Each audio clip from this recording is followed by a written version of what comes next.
একটা সময়ের পর আমরা বুঝতে পারি আবেগ দিয়ে কখনো দুনিয়া চলে না, আর বাস্তবতা কখনো স্বপ্নের মতো হয় না।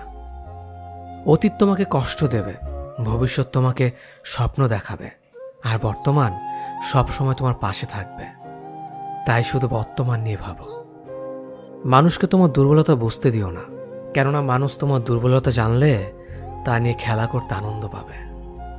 পৃথিবীর জীবন নামক নাট্যমঞ্চে সবাই এক একজন অভিনেতা অভিনেত্রী, শুধুমাত্র চরিত্রগুলো ভিন্ন। অস্ত্রের আঘাত শুকিয়ে যায়, কিন্তু কথার আঘাত শুকায় না।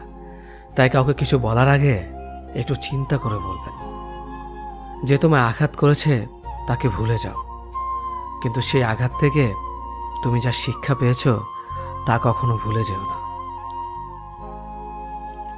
সম্পর্ক তৈরি করার আগে নিশ্চিত হন আপনি তার প্রিয়জন নাকি প্রয়োজন। সফল হওয়ার জন্য আমার দৃঢ়তা যদি যথেষ্ট শক্তিশালী হয়, তাহলে পরাজয় আমাকে কখনো অতিক্রম করতে পারবে না। যদি আমার অনুপস্থিতিতে তোমার জীবনে কোনো প্রভাব না পড়ে, তাহলে তোমার জীবনে আমার উপস্থিতি কোনো মানে হয় না।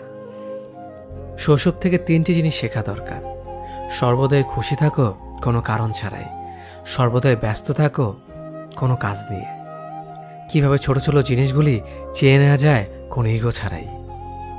হ্যাঁ এবং না কথা দুটো সবচেয়ে পুরনো এবং সবচেয়ে ছোট, কিন্তু এই কথা দুটো বলতে সবচেয়ে বেশি ভাবতে হয়। তুমি যত মূল্যবান হবে তত বেশি সমালোচনার পাত্র হবে।